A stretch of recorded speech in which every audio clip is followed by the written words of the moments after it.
Good morning students. मेरा नाम है वैभव और आज हम पढ़ेंगे प्रायिकता प्रोबेबिलिटी का भाग 37। अभी तक हम 36 भाग पढ़ चुके हैं। आज हम 37वें भाग पर दृष्टि डालेंगे और इसे अच्छे से समझेंगे।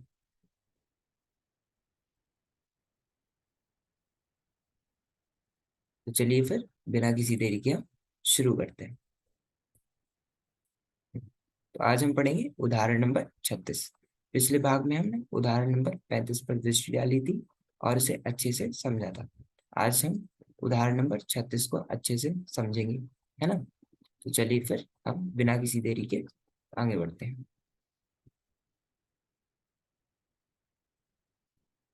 हम्म, आज हम पढ़ेंगे उदाहरण नंबर 36। चलिए उदाहरण नंबर 36 को देखते हैं। उदाहरण नंबर 36। ए और बी बारी बारी से एक पासे को उछालते हैं। क्या? ए और बी दो लोग हैं। मान लीजिए एक को हमने ए से निरूपित किया और दूसरे को बी से निरूपित किया। तो ए और बी बारी बारी से एक पासे को उछालते हैं, है ना। ए और बी बारी बारी से एक पासे को उछालते हैं। पासा पता है, डाइस, जिसमें 6 संख्याएं होती है। हमने काफी प्रश्न इस पे किए हैं, है ना। 6 संख्या होती है हर एक फेस पे। एक किसी पे एक, किसी पे दो, किसी पे तीन, किसी पे चार, ऐसे करके 6 फेसेस होते हैं, है ना।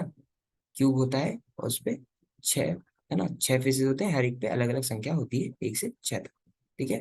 तो ए और बी बारी बारी से एक पासे को उछालते हैं जब तक कि उनमें से कोई एक पासे पर 6 प्राप्त कर खेल को जीत नहीं लेता, है ना। ए और बी बारी बारी से एक पासे को उछालते हैं, कब? कब तक? जबकि उनमें से कोई एक पासे पर 6 प्राप्त करने को हम सफलता कहेंगे, है ना। 6 प्राप्त कर खेल को जीत नहीं लेता। ठीक है। ए और बी बैठे हैं, है ना, एक बारी बारी से पासे को उछाल रहे हैं। और कब तक उछालेंगे? जब तक उनमें से कोई एक, है ना, जब पासे को उछाले और उस पर 6 ना आ जाए। अगर 6 आ गया तो एक, है ना, तो वो जीत जाएगा, है ना। तो ए और बी बारी बारी से एक पासे को उछालते हैं जब तक कि उनमें से कोई एक पासे पर 6 प्राप्त कर खेल को जीत नहीं लेता। यदि ए खेल को शुरू करे तो उनके जीतने की क्रमशः प्रायिकता ज्ञात कीजिए, है ना। अगर ए खेल को शुरू कर रहा है तो उनके जीतने का, ए और बी के जीतने की प्रायिकता हमें ज्ञात करनी है। ठीक है। एक बार फिर से प्रश्न देखते हैं। प्रश्न सीधा सा है, ए और बी है जो कि बारी बारी पासे को उछाल रहे हैं, है ना। अब हमें ये देखना है कि जब तक कि उनमें से कोई एक पासे पर 6 लाकर खेल को जीत ना ले, तब तक वह पासे को उछालते रहेंगे, है ना। यदि ए खेल को शुरू कर रहा है तो हमें अब ए या बी में से, है ना, इन दोनों के जीतने की क्रमशः प्रायिकताएं ज्ञात करनी है। इसकी ए की प्रायिकता और बी की प्रायिकता प्रायिकता इस खेल को जीतने की, है ना। समझ आ गया? प्रश्न समझ आ गया? तो चलो हम हल देखते हैं। मान लीजिए एस सफलता पासे पर 6 प्रकट होना है और एफ असफलता पासे पर 6 प्रकट ना होने को व्यक्त करते हैं। ठीक है। हम क्या मान रहे हैं? एस किसे निरूपित कर रहा है? एस पासे पर 6 आने को निरूपित कर रहा है, जिसे हम सफलता मान रहे हैं, है ना। खेल वही जीत रहा है ना, जिसके पासे पर 6 आ रहा है ना। तो हम क्या मान रहे हैं? एस सफलता निरूपित कर रहा है। सफलता क्या है? पासे पर 6 प्रकट होना। और एफ क्या? असफलता को निरूपित कर रहा है। और असफलता क्या है? पासे पर 6 प्रकट ना होना, है ना। तो ठीक है। मान लीजिए कि एस सफलता को और एफ असफलता को व्यक्त करते हैं। ठीक है। इतना समझ आ गया? एस सफलता को व्यक्त कर रहे हैं मतलब पासे पर 6 प्रकट होना, और एफ असफलता को व्यक्त कर रहे हैं मतलब पासे पर 6 प्रकट ना होना। ठीक है। चलो फिर आगे चलते हैं। अतः पी एस इक्वल्स टू 1/6, है ना। तो जो एस की प्रायिकता है वह कितनी होगी? 1/6 होगी। क्यों? एस क्या है? पासे पर 6 प्रकट होने। अब जो पासा है, जो डाइस है ना, उसमें 6 सिर्फ एक ही बार आता है ना। और प्रतिदर्श कितने का है? 6 का है। मतलब 1 2 3 4 5 और 6, ये सभी आ सकते हैं। प्रतिदर्श कितना है? 1 2 3 4 5 और 6, मतलब 6 है प्रतिदर्श में। और पासे पर 6 सिर्फ, है ना, और पासे पर संख्या 6 सिर्फ एक बार आ सकती है ना। जबकि बाकी, है ना, टोटल 6 है, प्रतिदर्श 6 है, और पासे पर संख्या सिर्फ एक बार आ सकती है। तो इसकी प्रायिकता कितनी होगी? 1/6, है ना। क्योंकि पासे पर संख्या सिर्फ एक ही बार आ सकती है, लेकिन जो प्रतिदर्श है वह 6 है ना। पासे पर एक भी आ सकता है, दो भी आ सकता है, तीन भी आ सकता है, चार भी, पांच भी और 6 भी आ सकते हैं, है ना। लेकिन अगर सिर्फ हम 6 की बात करेंगे तो 6 सिर्फ एक बार आ सकता है ना। और प्रतिदर्श कितने हैं? प्रतिदर्श 6 है। तो प्रायिकता कितनी होगी, 1/6 होगी। तो पी एस कितनी हुई, 1/6। लेकिन असफल होने की प्रायिकता 5/6 है। क्यों, जाहिर है, देखो हमारा पासा है, ठीक है, उसमें 6 सिर्फ एक ही बार आ सकता है, एक बार उछालने पे 6 सिर्फ एक ही बार आ सकता है। लेकिन 6 के अलावा बाकी चीजें टोटल 5 बार आ सकती है। मतलब कहने का मतलब ये है, पासे को उछाला, उसमें से 6 सिर्फ एक बार उछालने पर एक ही बार आ सकता है। लेकिन 6 के अलावा 5 और चीजें हैं ना, 5 और संख्याएं हैं, जैसे 1, 2, 3, 4 और 5, ये भी तो आ सकती है ना। तो हर एक की प्रायिकता है, तो टोटल 6 ना आने की प्रायिकता कितनी हुई, 5/6। क्योंकि 6 के अलावा 5 संख्या है, तो प्रतिदर्श 6 का है।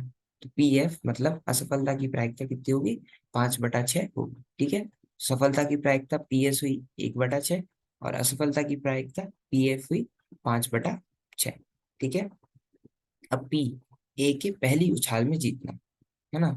अब ए का पहली उछाल में जीतने की प्रायिकता हम निकाल रहे हैं। मतलब ए ने पांसे को उछाला, है ना, पहली बार, है ना, पांसे को उछाला और उसे 6 प्राप्त हुआ, तो हमें इसकी प्रायिकता ज्ञात करनी है। तो ए के पहली उछाल में जीतने की प्रायिकता मतलब एस की प्रायिकता, है ना, मतलब सफलता की प्रायिकता मतलब पी एस, तो वह कितनी, 1/6। तो क्यों, क्योंकि वो पांसे को फेंकेगा, अगर 6 आया तो वह जीत जाएगा, और 6 नहीं आया तो वह हार जाएगा, है ना। और 6 आने की प्रायिकता कितनी है, 1/6, अभी हमने निकाली। पी एस मतलब सफलता की प्रायिकता, मतलब पांसे पर 6 आने की प्रायिकता कितनी है, 1/6 है। इसलिए ए के पहली उछाल में जीतने, है ना, पी ए के पहली उछाल में जीतना क्या हुआ, पी एस हुआ, मतलब सफलता की प्रायिकता कितनी हुई, 1/6 हुई। ठीक है, इसमें कोई दिक्कत नहीं ना। चलो आगे चलते हैं। ए को तीसरी उछाल का अवसर तब मिलता है जब ए पहली उछाल में और बी दूसरी उछाल में असफल होते हैं, है ना। अब हम देखेंगे कि ए दोबारा से जब, है ना, ए का अवसर आएगा तो उसकी जीतने की प्रायिकता कितनी होगी। तो देखो, ए का, ए को तीसरी उछाल का अवसर तभी मिलेगा, देखो ए ने पहली बार उछाला, अगर उसका नहीं आया, है ना, 6 नहीं आया, मतलब वह खेल नहीं जीता, तो अब बी पासे को उछालेगा। अब बी पासे को उछाल रहा है ना, बी ने पासे को उछाला और उसका भी 6 नहीं आया, है ना, वह भी असफल रखा, तब जाकर तीसरी बारी में ए के पास दोबारा अवसर आएगा, है ना, पासे को उछालने का, है ना। तो ए को तीसरी उछाल का अवसर कब मिलता है, तब मिलता है जब ए जो है वह पहली उछाल में और जो बी है वह दूसरी उछाल में असफल होते हैं, है ना। पहले ए ने उछाला, वह असफल हुआ, उसके बाद बी, है ना, बी को अवसर मिला, बी ने उछाला तो वह भी असफल हुआ, तब जाके ए को दोबारा अवसर मिलेगा, है ना, पासे को उछालने का, है ना। तो यही कह रहा है, ए को तीसरी उछाल का अवसर तब मिलता है जब ए पहली उछाल में और बी दूसरी उछाल में असफल होते हैं। इसलिए पी, ए का तीसरी उछाल में जीतना, मतलब ए का तीसरी उछाल में जीतने की हम प्रायिकता निकालेंगे। तो ए अगर तीसरी उछाल में जीत रहा है, मतलब पहली उछाल में ए और दूसरी उछाल में बी, है ना, असफल हुए हैं, तो पी, ए का तीसरी उछाल में जीतना क्या हुआ, पी एफ एफ एस, मतलब पी एफ गुणा पी एफ गुणा पी एस, मतलब पहली उछाल में विफल होना, है ना, असफलता, दूसरे उछाल में असफलता की प्रायिकता, और जब है ना, तीसरे उछाल में सफल हुई उसकी प्रायिकता, है ना। ये हम तब निकाल रहे हैं जब ए तीसरी उछाल में जीतेगा, है ना। तो ए का तीसरी उछाल में जीतने की प्रायिकता क्या हुई, पी एफ एफ एस, मतलब पी एफ गुणा पी एस। ठीक है, अब असफल होने की प्रायिकता मतलब पी एफ कितनी है, 5/6, है ना। देखो, असफल होने की प्रायिकता मतलब पी एफ कितनी है, 5/6, अभी हमने निकाली थी, है ना। क्योंकि 6 के अलावा जो संख्या है वह 5 है, और पूरा प्रतिदर्श 6 का है, तो पी एफ मतलब 6 ना आने की प्रायिकता, मतलब असफल होने की प्रायिकता कितनी होगी, 5/6 होगी। ठीक है, तो पी एफ कितना है, 5/6, तो 5/6 गुणा 5/6 गुणा पी एस, मतलब सफल होने की प्रायिकता, सफल होने की प्रायिकता कितनी है, 1/6, है ना। क्योंकि पासे पर जो 6 संख्या है वह एक बार उछालने पर एक ही बार आ सकती है, और प्रतिदर्श 6 संख्या होगा, है ना, 1 से लेकर 6 तक। तो पी एस क्या था, 1/6, है ना, प्रायिकता कितनी है, 6 आने की, मतलब सफल होने की 1/6। ठीक है, तो पी एफ गुणा पी एस कितना हुआ, 5/6 गुणा 5/6 गुणा 1/6। ठीक है, इसका हम गुणा करेंगे तो कितना आएगा, 5/6 का स्क्वायर गुणनफल 1/6। ठीक है, इतना समझ आ गया ना, 5, है ना, 5 का स्क्वायर हो जाएगा बटा 6 का स्क्वायर हो जाएगा। ठीक है, तो 5/6 का वर्ग गुणनफल 1/6। ठीक है, तो ये होगा पी ए का तीसरी उछाल में जीत। इसी प्रकार पी ए का पांचवी उछाल में जीतना। अभी जो ए है वह तीसरी उछाल में जीत रहा था, अब ए का पांचवी उछाल में जीतने की प्रायिकता कितनी होगी, है ना। तो इसी प्रकार पी ए का पांचवी उछाल में जीतना क्या होगा, P F F F F S. क्यों पांचवी बार, है ना, पांसा तभी उछलेगा जब पहली उछाल में जो ए है वह असफल रहा, दूसरी उछाल में बी असफल रहा, तीसरी उछाल में भी ए असफल रहा, और चौथी उछाल उछाल में भी बी असफल रहा। तब जाके जो पांचवी बार उछाल है ना, तो तब जाके ए को, है ना, फिर से अवसर मिलेगा पांचवी उछाल में जीतने का। तो इसी प्रकार पी ए का पांचवी उछाल में जीतना क्या हुआ, P F F F F S, मतलब 4 बार असफल हुए, तब जाके पांचवी बार में दोबारा पांच उछालेंगे तो जीतने की प्रायिकता हमें देखनी है ना। तो पांचवी उछाल में जीतने की प्रायिकता, क्योंकि अगर यहाँ पे 4 बार हम असफल ही होंगे, क्योंकि अगर बीच में भी एक भी बार सफल होते तो खेल का अंत हो जाता है ना। तो अगर पांचवी बार ए पांच एक उछाल रहा है, इसका मतलब ये है कि पहली 4 उछालों में 6 प्राप्त नहीं हुआ है, मतलब असफल हुए हैं। ठीक है, तो पी ए का पांचवी उछाल में जीतना क्या होगा, P F F F F S. ठीक है, अब देखो असफल होने की प्रायिकता कितनी थी, 5/6, है ना। तो 5/6 गुणनफल 5/6 गुणनफल 5/6 गुणनफल 5/6। ठीक है, तो 5/6 गुणनफल 5/6 गुणनफल 5/6 गुणनफल 5/6। ठीक है, तो इसे हम क्या लिख सकते हैं, 5/6 6 की घात 4 लिख सकते हैं, है ना। जैसे हम ऐसे लिखते हैं ना, 2 गुणा 2 गुणा 2, है ना।